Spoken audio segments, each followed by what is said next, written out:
প্রিয় ছাত্রছাত্রীরা, আজকে আমি তোমাদেরকে এই ভিডিওর মাধ্যমে ক্লাস 7 এর ভূগোলের যে সমস্ত প্রশ্নগুলো দেওয়া আছে সেকেন্ড সামেটিভের জন্য অর্থাৎ দ্বিতীয় পর্যায়ক্রমিক মূল্যায়নের জন্য এখানে দেখো যে 2 নম্বর স্কুল পেজ নম্বর 303 সেখানে যে সমস্ত প্রশ্নগুলো দেওয়া হয়েছে এমসিকিউ এবং এসও টাইপসের প্রশ্ন, সেই এমসিকিউ এবং এসও টাইপসের প্রশ্নগুলো আলোচনা করবো আজকে আমরা এই ভিডিওর মাধ্যমে। তোমরা ভিডিওটা শুরু থেকে শেষ অবধি অবশ্যই দেখবে এবং চ্যানেলে যদি নতুন হয়ে থাকে অবশ্যই তোমরা চ্যানেলটাকে সাবস্ক্রাইব করে রাখবে পরবর্তী যে স্কুলগুলো আছে সেগুলোর প্রশ্ন উত্তর পাওয়ার জন্য। এবং আগের যে স্কুল ছিল 1 নম্বর স্কুল, সেই 1 নম্বর স্কুলের আমরা আলোচনা করে দিয়েছি প্রশ্ন উত্তরগুলো, এমসিকিউ এবং এসইউ টাইপসের প্রশ্ন। তোমরা প্লেলিস্ট থেকে সেই প্রশ্ন উত্তরগুলো পেয়ে যাবে, সেখান থেকে তোমরা দেখে নিও সেই প্রশ্ন উত্তরগুলো। আজকে আমরা আলোচনা করবো এই 2 নম্বর স্কুলের প্রশ্ন উত্তরগুলো, ক্লাস 7 এর ভূগোলের 2 নম্বর স্কুলের প্রশ্ন উত্তরগুলো আলোচনা করবো। তো এখানে 2 নম্বর স্কুলে দেখো যে প্রশ্নগুলো দেওয়া হয়েছে আমাদের। 1 এর দাগে বলা আছে কি, সঠিক উত্তরটি নির্বাচন করে লেখো। 10টা প্রশ্ন এখানে দেওয়া হয়েছে, 10 নম্বর। 1 এর দাগের 1 এ বলা হয়েছে কি, দুটি পর্বতের প্রবল চাপে মাঝখানের ভূভাগ ভাঁজ খেয়ে উঁচু হয়ে উঠে যে পর্বত সৃষ্টি করে তা হলো, এখানে আমাদের কোনটা হবে? সেটা অপশান বি হবে উত্তর, যে ভঙ্গিল পর্বত। এর পরবর্তী প্রশ্ন 2 এর দাগে বলা আছে কি, গোরস্ত উপত্যকা ভঙ্গিল, স্তূপ, আগ্নেয়, ক্ষয়জাত পর্বতে দেখা যায়। তাহলে সেটা এখানে হবে বি, অর্থাৎ স্তূপ পর্বতে। এখানে এখানে হবে স্তূপ পর্বতে দেখা যায়। এর পরবর্তী 3 এর দাগে প্রশ্ন বলা আছে দেখো, নদীর উচ্চ প্রবাহে আই আকৃতির উপত্যকা সৃষ্টির অন্যতম প্রধান কারণ হলো ভূমির ঢাল কম থাকা। বি বলা হয়েছে দেখো, উপনদীর সংখ্যা বেশি থাকা। সি বলা হয়েছে নদীর নিম্নক্ষয়ের ক্ষমতা বেশি হওয়া। এবং ডি বলা হয়েছে দেখো, নদীর পার্শ্বক্ষয়ের ক্ষমতা বেশি হওয়া। তাহলে এখানে আমাদের যেটা সঠিক উত্তর হবে অপশান সি। তাহলে সি হবে সঠিক উত্তর, যে নদীর নিম্নক্ষয়ের ক্ষমতা বেশি হওয়া। এরপরে 4 দাগের প্রশ্ন বলা আছে দেখো, দুটি নদীর মধ্যবর্তী স্থলভাগ হলো, দুটি নদীর মধ্যবর্তী স্থলভাগ হলো নদী অববাহিকা, দোয়াব, মোহানা নাকি কোনোটিই নয়। এখানে আমাদের যেটা সঠিক উত্তর হবে সেটা হচ্ছে দোয়াব। অপশান বি হবে সঠিক উত্তর, অপশান বি অর্থাৎ দোয়াব। এর পরবর্তী প্রশ্ন 5 দাগে বলা আছে কি, যে শিলা হলো একটি মৌলিক পদার্থ, যৌগিক পদার্থ, গ্যাসীয় পদার্থ নাকি কোনোটিই নয়। শিলা হলো একটি এখানে হবে কোনটা? যৌগিক পদার্থ। এখানে অপশান বি হবে সঠিক উত্তর, যৌগিক পদার্থ। এর পরবর্তী প্রশ্ন 6 দাগে বলা আছে, আগ্নেয় শিলার একটি উদাহরণ হলো, আগ্নেয় শিলার একটি উদাহরণ হলো বেলে পাথর, চুনা পাথর, ব্যাসল্ট নাকি মার্বেল। তাহলে এখানে হবে আগ্নেয় শিলার একটি উদাহরণ হবে ব্যাসল্ট, অপশান সি। এর পরবর্তী প্রশ্ন 7 দাগের প্রশ্ন, ভিক্টোরিয়া জলপ্রপাত সৃষ্টি হয়েছে কঙ্গো নদীর, জামবেজি নদীর, জাইরে নদীর নাকি নীল নদের ওপর। সেটা হবে অপশান বি অর্থাৎ জামবেজি নদীর ওপর। এর পরবর্তী প্রশ্ন 8 দাগের প্রশ্ন বলা আছে, সাহারার শুকনো নদীখাত আর্গ, হামাদা, ওয়াদি নাকি বাগার নামে পরিচিত। এটা আমাদের হবে ওয়াদি নামে পরিচিত, অপশান সি হবে সঠিক উত্তর, ওয়াদি নামে পরিচিত। এরপরে 9 দাগের প্রশ্নে বলা আছে, আফ্রিকার সর্বোচ্চ পর্বতশৃঙ্গ হলো মাউন্ট তৌবকল, মাউন্ট কিলিমাঞ্জারো, মাউন্ট ড্রাকেন্সবার্গ নাকি এসি কৌশি। এটা হবে এখানে মাউন্ট কিলিমাঞ্জারো। তারপরে 10 দাগের প্রশ্নে বলা আছে দেখো, 10 দাগে কী বলা আছে, ব্লু ও হোয়াইট নীলের সংযোগস্থলে অবস্থিত শহরটি হলো সুদান, কায়রো, মিশর নাকি খার্তুম।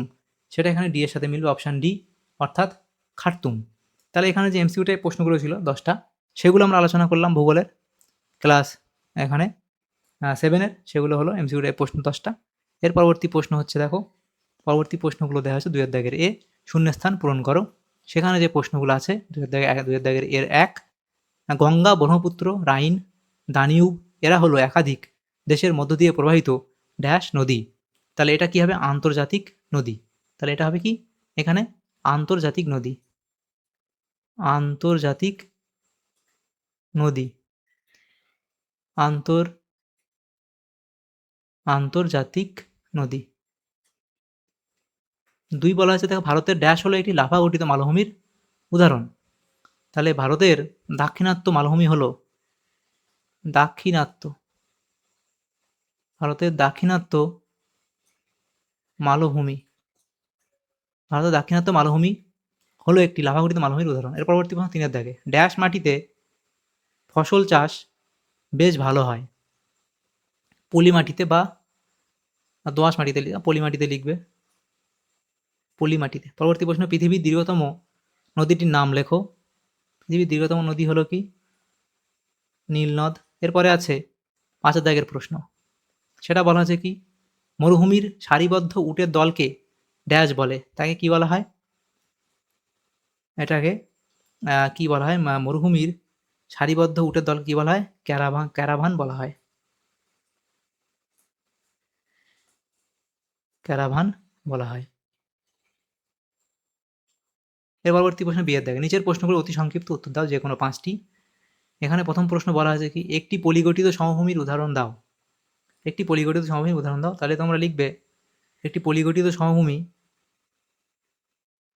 একটি পলিগঠিত সমভূমি সিন্ধু গঙ্গা ব্রহ্মপুত্র সমভূমি।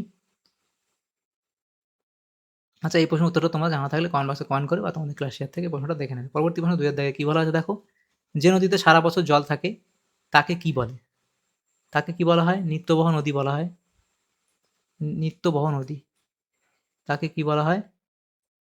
নিত্যবহ নদী বলা হয়।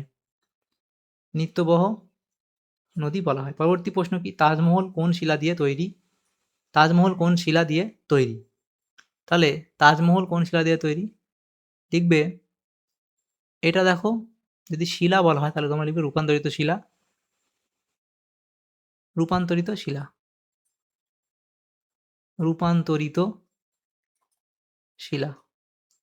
এবং রূপান্তরিত শিলা কিন্তু পাথর যদি বলা হয়, পাথর, তাহলে তাজমহল শ্বেতপাথর বা সাদা মার্বেল দিয়ে তৈরি। শ্বেতপাথর বা সাদা মার্বেল দিয়ে তৈরি। তাজমহল কোন শিলা দিয়ে তৈরি? রূপান্তরিত শিলা তোমরা লিখতে পারো। আর যে শ্বেতপাথর বা তাজমহল শ্বেতপাথর বা সাদা মার্বেল দিয়ে তৈরি। এর পরবর্তী প্রশ্ন, পৃথিবীর ছাদ কাকে বলে? পৃথিবীর ছাদ কাকে বলা হয়? পৃথিবীর ছাদ বলা হয়, তোমরা জানো, পামির মালভূমিকে পৃথিবীর ছাদ বলা হয়। এর পরবর্তী প্রশ্ন ৫ দাগে, আফ্রিকার পূর্ব দিকের গ্রস্ত উপত্যকা অঞ্চলে দুটি হ্রদের নাম লেখো। টাঙ্গানিয়া ও অ্যালবার্ট। ৫ দাগের প্রশ্ন এখানে লিখে দিই। ১ লিখবে টাঙ্গানিয়া। টাঙ্গানিয়া, টাঙ্গানিয়া না, টাঙ্গানিকা। টাঙ্গানিকা। আর ২ লিখবে যে অ্যালবার্ট হ্রদ।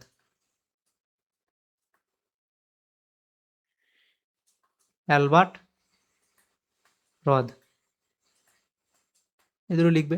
এরপরে ৬ দাগের প্রশ্ন বলা আছে, আফ্রিকা মহাদেশের নাতিশীতোষ্ণ তৃণভূমিকে কি আফ্রিকা আফ্রিকা মহাদেশের নাতিশীতোষ্ণ তৃণভূমি কি নামে পরিচিত? সেটা তোমরা লিখবে ভেল্ট নামে পরিচিত। তাহলে সেটা কি নামে পরিচিত? ভেল্ট নামে পরিচিত। এরপরে ৩ এর দাগের প্রশ্ন, ৩ এর দাগের ১ বলা আছে কি? পরবেষ্টিত মালভূমি বলতে কি বোঝো? উদাহরণ দাও। তাহলে পরবেষ্টিত মালভূমি বলতে কি বোঝো? তোমার এটা লিখবে অবধি। দ্বিতীয় প্রশ্নে বলা আছে, নদীর মোহনায় বদ্বীপ সৃষ্টির ২টি শর্ত লেখো। নদীর মোহনায় বদ্বীপ সৃষ্টির ২টি প্রধান শর্ত লিখবে। এরপরে আছে জল বিভাজিকা কি? জল বিভাজিকা সম্পর্কে অবধি লিখবে। সমভূমির ২টি বৈশিষ্ট্য লেখো। তারপরে যে প্রশ্নটা আছে দেখো, রূপান্তরিত শিলার ২টি বৈশিষ্ট্য লেখো। তাই রূপান্তরিত শিলার ২টি বৈশিষ্ট্য লিখবে এই অবধি। ৬ দাগের প্রশ্নে বলা আছে, বহুমুখী নদী পরিকল্পনা কাকে বলে? তাহলে বহুমুখী নদী পরিকল্পনা কাকে বলে সেটা অবধি লিখে দেবে। তাহলে দেখো, আমাদের এখানে যে এমসিকিউ এবং এসিকিউ টেস্টের প্রশ্নগুলো ছিল সেগুলো আমরা আলোচনা করলাম আজকে এই ভিডিওর মাধ্যমে। ক্লাস 7 এর ভূগোলের যে প্রশ্নগুলো ছিল ২ নম্বর স্কুলের সেকেন্ড সামেটিভের জন্য, সেগুলো আমরা আলোচনা করলাম আজকে এই ভিডিওর মাধ্যমে। তোমাদের যদি সামান্যতম উপকার এসে থাকে ভিডিওটা, অবশ্যই লাইক করবে এবং বেশি বেশি করে বন্ধুদের সাথে শেয়ার করবে। আর পরবর্তী যে স্কুলগুলো আছে সেগুলোর প্রশ্নোত্তর পাওয়ার জন্য অবশ্যই তোমরা আমাদের চ্যানেলটাকে সাবস্ক্রাইব করে রাখবে। Thank you. Thanks for watching.